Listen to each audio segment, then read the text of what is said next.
3 ఎకరాల్లో కాలేజీ ఏర్పాటు చేస్తారు. ఇందులోనే స్కిల్ కూడా సెంటర్ కూడా ఎస్టాబ్లిష్ చేస్తారు. నా దగ్గరికి ఫస్ట్ టైం భాస్కర్ రావు గారు వచ్చి మాట్లాడారు.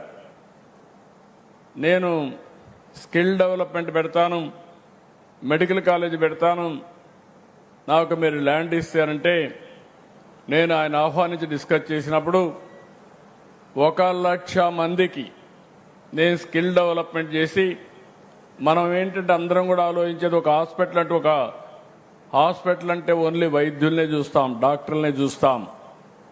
డాక్టర్ల కంటే ముఖ్యంగా కావాల్సింది నర్సెస్ కావాలి, పారామెడికల్ స్టాఫ్ కావాలి, టెక్నీషియన్స్ కావాలి. ఒకప్పుడు మనం అందరం కూడా ఎంబీబీఎస్ అంటే ఒక్క పేషెంట్ని ట్రీట్మెంట్ చేయడం వరకే చూసాం. ఇప్పుడు టెక్నాలజీ మారిపోయింది. ఈ టెక్నాలజీ ఎంతవరకు పోయిందంటే డాక్టర్ కూడా ఏఐ నేర్చుకుంటే తప్ప, ఐటీ నేర్చుకుంటే తప్ప ప్రగతి సాధించలేని పరిస్థితికి వస్తున్నారంటే అది టెక్నాలజీకి ఉండే మహత్యం అని చెప్పి కూడా నేను మీకు తెలియజేస్తున్నా. రెండో విషయం కూడా ఇక్కడ నేను చూశాను, పిల్లలందరినీ ఎంత ఉత్సాహంగా ఉన్నారంటే మీ ఉత్సాహం చూస్తూ ఉంటే నా విజన్ తప్పకుండా సాధిస్తానని నమ్మకం నాకు వస్తూ ఉంది. 23 నెలల కంటే ముందు ఈ రాష్ట్రంలో ఒక అరాచకం, ఒక విధ్వంసం, నా జీవితంలో అలాంటి పాలన ఎప్పుడూ నేను చూడలేదు, చూస్తాను కూడా అనుకోను. 50 సంవత్సరాలు సుదీర్ఘ రాజకీయ చరిత్ర. అలాంటివి మీరు చూసినప్పుడు నేనే ఎప్పటికప్పుడు నేర్చుకుంటానే ఉంటాను. అనునిత్యం నేను నిత్య విద్యార్థిని. ఇప్పుడు భాస్కర్ రావు గారితో మాట్లాడినప్పుడు ఒక మాట అంటే నా మైండ్లో నా కంప్యూటర్లు ఎక్కించుకున్నాను. 1,00,000 ఉద్యోగాలు మా పిల్లలకి ఇవ్వాలనేది నా ప్రగాఢమైన ఆలోచన. మా ఆఫీసర్లు చెప్తే ఒకటే మాట చెప్పాను, మీరు బిజినెస్ రూల్స్ చూస్తారు, నేను పిల్లల భవిష్యత్తు చూస్తాను, మీకు నాకు ఇదే తేడా అని కూడా నేను చెప్పాను. ఇప్పుడు వారు ఒక మాట అంటే నేను చెప్పాను, 0 డేట్ ఈరోజే స్టార్ట్ అయింది. పక్కనే సీనయ్య కూడా ఉన్నాడు. మేము చేస్తాం సార్ అన్నారు. కాదు, ఇదే రోజు 2027 ఇక్కడికి వస్తా, ఇనాగరేషన్ చేస్తున్నా. ఇనాగరేషన్ డేట్ కూడా ఫిక్స్ చేశాను. No option. ఎప్పుడు కూడా నేను ఎక్కడ పోయినా కూడా పెద్ద పెద్ద ఫ్యాక్టరీస్, గూగుల్ మొన్నే ఫౌండేషన్ వేసాం. ఫౌండేషన్ వేస్తే వాళ్ళు సెప్టెంబర్ అంటే కాదు, ఆగస్టు 15 మంచి రోజు, స్వాతంత్రం వచ్చిన రోజు. గూగుల్ కూడా ఆగస్టు 15 కంటే ముందు ఇనాగరేషన్ చేయాలని 2028 ఆగస్టు 15 కంటే ముందే గూగుల్ విశాఖపట్నంలో ఆపరేషన్లు ప్రారంభిస్తుంది. ఆర్సెలర్ మిత్తల్ పెద్ద స్టీల్ ప్లాంట్, ఆయన కూడా వచ్చినప్పుడు నేను ఒకటే చెప్పాను, నువ్వు 5 ఏళ్ళు 10 ఏళ్ళు కాదు, ప్రపంచంలోని best technology company, biggest company, నాకు కావాల్సింది 2028 డిసెంబర్ లోపల ఫేజ్ 1 పూర్తి చేయాలని ఆదేశాలు ఇచ్చా. చేస్తున్నామని చెప్పి కూడా నేను మీకు తెలియజేస్తున్నా. నేను ఎప్పుడు కూడా ఫౌండేషన్ వేయడానికి, రిబ్బన్లు కట్ చేయడానికి నేను సిద్ధంగా లేను. నేను వచ్చినప్పుడే ఎవరైతే పెట్టుబడి పెడతారో, ఏ రోజు ఓపెన్ చేస్తారో చెప్తే దాని మీద నేను మాట్లాడతానని చాలా స్పష్టంగా చెప్పా. కృష్ణయ్య గారికి చెప్తున్నా, భాస్కర్ రావు గారికి చెప్తున్నా, మీకు ఏ పర్మిషన్లు కావాలన్నా ఆటో పైలట్లు ఇచ్చే బాధ్యత మాది, దాన్ని అమలు చేసే బాధ్యత మీది. మెడికల్ అండ్ హెల్త్లో చాలా అవకాశాలు ఉన్నాయి. మనం ప్రపంచానికి లీడర్స్గా తయారయ్యే అవకాశం వస్తుంది. అయితే ఒక డాక్టర్లే కాకుండా దీనికి అనుబంధంగా ఉండే అన్ని విషయాల్లో మనం దీనికి శ్రీకారం చుట్టాల్సిన అవసరం ఉంది. ఇక్కడ మనం చూస్తే 500 పడకల సూపర్ స్పెషాలిటీ వైద్య సేవలు కార్పొరేట్ స్థాయిలో ఇవ్వడానికి ముందుకొచ్చారు. ఇంకొక పక్కన ఇక్కడ మనం కట్టే దానిపైన దగ్గర 250 medical seats, MBBS seats, 1000 non medical paramedical పట్టభద్రుల్ని, ఇంకొక 1000 మంది ట్రైనీస్ని కూడా సిద్ధం చేయబోతున్నారు. నర్సింగ్ 150 మంది పిల్లలకి ట్రైనింగ్ ఇస్తారు.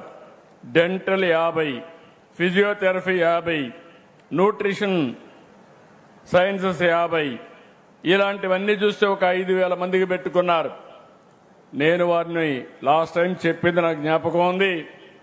స్కిల్ డెవలప్మెంట్ కింద పక్కనే వినుకొండ ల్యాండ్ ఉందన్నారు, కానీ దానికి కొన్ని సమస్యలు ఉందన్నారు. మీరు ఏం చేసుకుంటారో నాకు తెలియదు. మీరు ఇచ్చిన 1,00,000 మందికి ఆంధ్రప్రదేశ్ నుంచి వైద్య సేవలు అందించే సిబ్బందిని తయారు చేసే బాధ్యత మీది. దానికి ఏం కావాలో మీరు చేయండి, నేను సహకరిస్తా. ప్రపంచంలో ఎక్కడైనా కానీ డాక్టర్లున్నా, ఎక్కడైనా నర్సెస్ కానీ అనుబంధంగా ఉండేవాళ్ళు ఉంటే ప్రతి ముగ్గురులో ఒకరు ఇక్కడ తయారు కావాలి, అమరావతిలోనే తయారు కావాలి. మా పిల్లలు ఆ విధంగా కూడా ముందుకు పోవాల్సిన అవసరం ఉంది. మీ అందరికీ ఒకటే హామీ ఇస్తున్నా, పిల్లలు మీరు గుర్తుపెట్టుకోవాలి, నేర్చుకునే వయసు మీకు ఇది.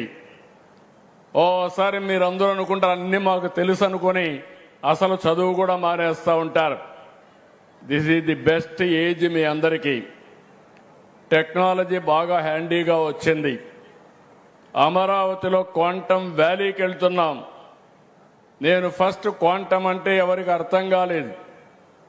అంటే ఈరోజు మనం కంప్యూటర్లో సూపర్ కంప్యూటర్లు చూసాం. సూపర్ కంప్యూటర్లకి సూపర్ కంప్యూటింగ్ కెపాసిటీ ఉండేది క్వాంటమ్ అని చెప్పి కూడా నేను మీకు తెలియజేస్తున్నా. ప్రపంచంలో 5-6 ప్లేసుల్లోనే ఉన్నాయి, 5-6 కంట్రీస్లోనూ ఉన్నాయి. అలాంటిది ఇక్కడ రావాలని సంకల్పం చేశాం. IBM, TCS, L&T ముగ్గురు కలిసి ఇమ్మీడియట్గా వర్క్ కూడా స్టార్ట్ చేశారు. అమెరికాలో కంప్యూటర్ ఉంది, అది బయలుదేరి వస్తే డిసెంబర్ కంతా భారతదేశంలో మొట్టమొదటి క్వాంటమ్ కంప్యూటర్కు చిరునామాగా అమరావతి తయారవుతుంది. ఇది అయిన తర్వాత నేను ఒకసారి మాట్లాడితే చాలా మంది ముందుకు వచ్చారు. సార్ ఎక్కడి నుంచో మనం కంప్యూటర్లు తెప్పించడం ఏంటి, మేమే అమరావతిలో తయారు చేస్తామని వచ్చారు. నేను కూడా ఆశ్చర్యపోయాను. వచ్చిన తర్వాత ఇప్పుడు ఒక నమూనా తయారు చేశారు, 5 క్యూబిట్స్. మనకు వచ్చేది 153 క్యూబిట్స్ వస్తుంది. ఇప్పుడు 5 తయారు చేశారు. 5 తయారు చేసి 50 తయారు చేయడం స్కేలింగే. ఇప్పుడు దానికి కూడా సిద్ధమవుతున్నాం.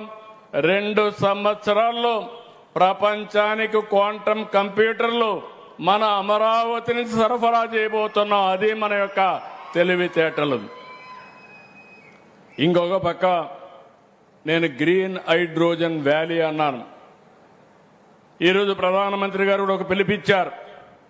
ఆ పిలుపు మీరు చూస్తే ఎక్కడో జియో పొలిటికల్ సిచ్యువేషన్,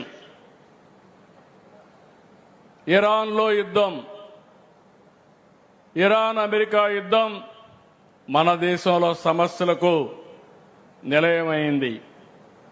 వచ్చే గ్యాస్ వచ్చే పరిస్థితి లేదు, పెట్రోల్ సరఫరా లేదు, రేట్లు పెరుగుతున్నాయి, ఆర్థిక వ్యవస్థ అతలాకుతలం అయ్యే పరిస్థితి వచ్చింది. ఇప్పుడు మనందరం కూడా ఆలోచించుకోవాల్సింది, ఇలాంటి జియో పొలిటికల్ సిచ్యువేషన్స్ రాబోయే రోజుల్లో ఇంకా ఎక్కువ వస్తాయి. అయితే విదేశాలపైన ఆధారపడకుండా మనం సెల్ఫ్ రిలయన్స్ సాధించాల్సిన అవసరం ఉంది. దీనికోసం ప్రతి ఒక్క ఇల్లు కరెంట్ ఉత్పత్తి చేసుకోవాలి, ప్రతి ఒక్క పొలం కరెంట్ ఉత్పత్తి చేసుకోవాలి. ఒకప్పుడు సోలార్ అంటే ఎవరికి అర్థమయ్యేది కాదు. 15 సంవత్సరాల కంటే ముందు నేను ఒక మాట చెప్పాను, భవిష్యత్తులో సోలార్ రెవల్యూషన్ వస్తుంది, రెన్యూవల్ ఎనర్జీ వస్తుంది. ₹1.50 నుంచి ₹2 కరెంటు ఉత్పత్తి చేసే శక్తి మనకు వస్తుందంటే ఎవరు నమ్మలేదు. ఈరోజు నేను గర్వంగా చెప్పగలుగుతున్నా, ₹2.40కు 50 పైసలకి యూనిట్ కరెంట్ ఉత్పత్తి చేసే పరిస్థితికి వచ్చాం. మొట్టమొదటిసారిగా మీరు చూస్తే కరెంటు రేట్లు పెంచడం మానేసి కరెంటు రేట్లు తగ్గించే పరిస్థితికి వచ్చాం. గడచిన 5 సంవత్సరాలు 19-24 32,000 కోట్ల రూపాయలు పెంచారు. దగ్గర 9 సార్లు పెంచారు.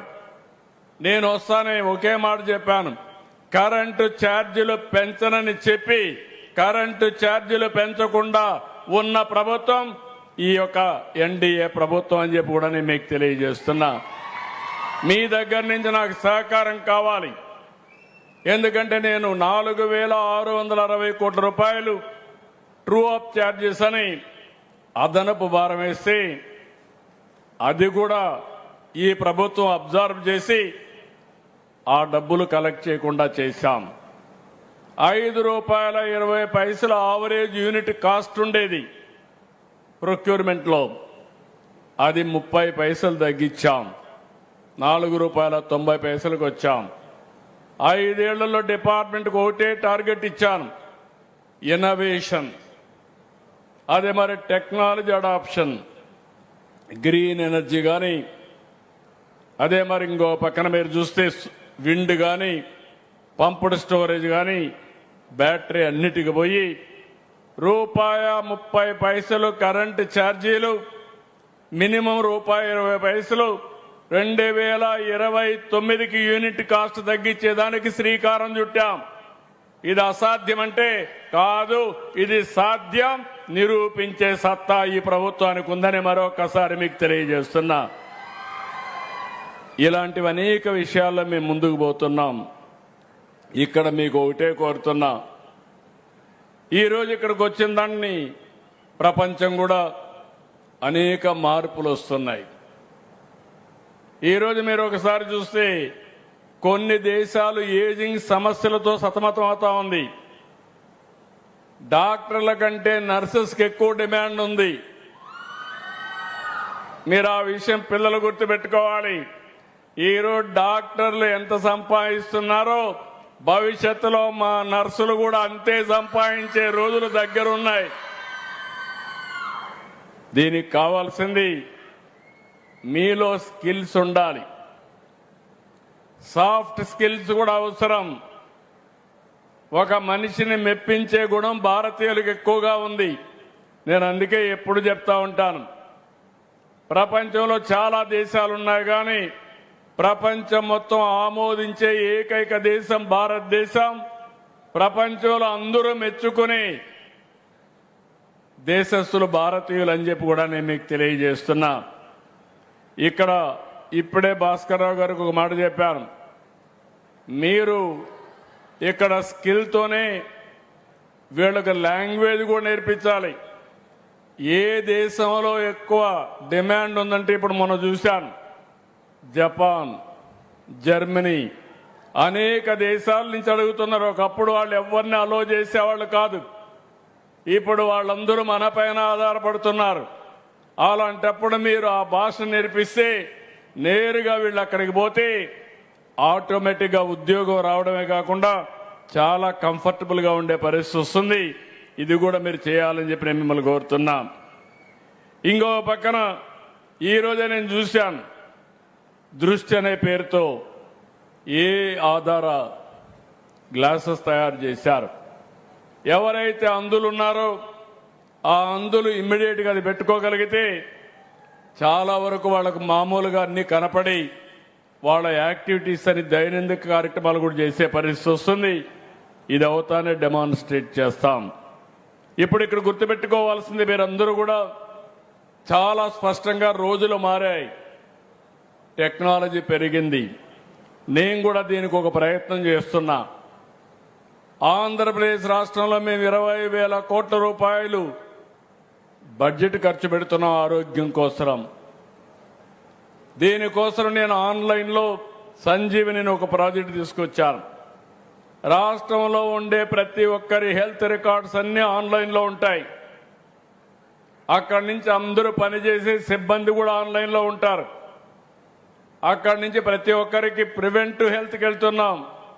భాస్కర్ రావు గారిని కూడా ఒకటి కోరుతున్నాం, మీ హాస్పిటల్లో మీ పేషెంట్ని మీరు ట్రీట్మెంట్ ఇచ్చి డబ్బులు వసూలు చేయడమే కాకుండా వాళ్ళకు ఆరోగ్యం పైన తీసుకోవాల్సిన జాగ్రత్తలు ప్రివెంటివ్ హెల్త్ గాని మీరు చేయగలిగితే that is the biggest contribution for the country. దానికి మీరు శ్రీకారం చుట్టాలి. మనందరి ఆరోగ్యం మీరు చూస్తే మనం తినే తిండి, ఇక్కడ ఈ మీటింగ్లో చెప్పాలి కూడా చెప్తున్నా, ఎప్పుడు బాబా రామ్దేవ్ చెప్తా ఉంటాడు, మనిషికి ఆవరేజ్ జీవితం 120 సంవత్సరాలు. కానీ మనందరం ఏం చేస్తున్నామంటే 120 సంవత్సరాల్లో తినవలసిన తిండి 40 ఏళ్ళు తినేస్తున్నాం. దానివల్ల అనారోగ్య సమస్యలు వస్తున్నాయి. రెండోది, ఒకప్పుడు మనం శారీరక కష్టాలు చేసేవాళ్ళం, ఆరోగ్యం చాలా బాగుండేది. ఊర్లలో మనం చూస్తే వ్యవసాయ పనులు, ఇంటి పనులు అన్నీ చేసుకునేవాళ్ళం. ఇప్పుడు పని చేయడం మానేశాం. పని చేస్తే మానేయడం ఓకే, కానీ కనీసం నడవడం కూడా మానేశాం. దీంతో అనారోగ్య సమస్యలు వస్తున్నాయి. మనిషికి కావాల్సింది లిమిటెడ్గా పౌష్టికాహారం కావాలి. రెండోది, ఇంకొక పక్క కూడా నేను చూస్తే అది కూడా నేను ఇప్పుడు ఒక ఎక్సర్సైజ్ చేస్తాను ప్రధానమంత్రి గారు చెప్పిన తర్వాత. ముందుగానే ఒకప్పుడు మనం అందరం కావలసిన తిండి మనమే పండించుకునేవాళ్ళం. అందులో ఎరువులు వేసేవాళ్ళం కాదు, యూరియా అవన్నీ వేసేవాళ్ళం కాదు, క్రిమి సంహారక మందులు కొట్టేవాళ్ళం కాదు. ఇప్పుడు మనం తినే తిండి యూరియా, ఫుల్గా యూరియా వేసి బంపర్ క్రాప్ పండించి కడాన మనం యూరియా తినే పరిస్థితికి వచ్చాం. దీనివల్ల క్యాన్సర్ విపరీతంగా వచ్చే పరిస్థితి వస్తూ ఉంది. అందుకే నేను నేచురల్ ఫార్మింగ్కి వెళ్తున్నాను. ఇలాంటి వినూత్నమైన కార్యక్రమాలు చేసినప్పుడు ఈ సంజీవిని ప్రాజెక్టులో నా ఆలోచన ఒకటే, అందరి ఆరోగ్యాన్ని కాపాడే బాధ్యత ఈ ప్రభుత్వం తీసుకుంటాం. దీనివల్ల ఎక్కడికక్కడ మీరు ఒకసారి చూసినప్పుడు ఇది కానీ నేను సక్సెస్ చేయగలిగితే నా హెల్త్ బడ్జెట్ తగ్గుతుంది. సంవత్సరం పెరుగుతూ ఉంది. అదే సందర్భంలో ప్రజల ఆరోగ్యం కూడా చాలా వరకు దిగజారిపోయే పరిస్థితికి వచ్చింది. దీనికోసం ఈ ప్రాజెక్ట్ని ప్రపంచంలో ఉండే అందరినీ మేధావులను ఇన్వాల్వ్ చేస్తున్నా, ప్రపంచానికి ఒక నమూనాగా ఆంధ్రప్రదేశ్ నుంచి మనం ఇచ్చే పరిస్థితికి వచ్చాం. ఇక్కడే మీరు గుర్తుపెట్టుకోవాలి, హాస్పిటల్ కూడా net zero. Hyderabad was a brown field city. 2 సిటీసులు ఉండేటివి హైదరాబాద్లో, ఒక పక్క సికింద్రాబాద్, ఒక పక్క హైదరాబాద్. నేను వచ్చిన తర్వాత సైబరాబాద్ నిర్మాణానికి శ్రీకారం చుట్టాను, నాలెడ్జ్ ఎకానమీకి శ్రీకారం చుట్టా, స్ట్రాంగ్ ఫౌండేషన్ వేసా. ఈరోజు దేశంలో highest per capital income Telangana రాష్ట్రం, మోస్ట్ లివబుల్ సిటీ హైదరాబాద్. కానీ ఈరోజు నేను ఆలోచించేది భవిష్యత్తులో హైదరాబాద్ ప్లస్ అమరావతి. హైదరాబాద్ కంటే మెరుగైన సిటీ అమరావతి తయారవుతుంది.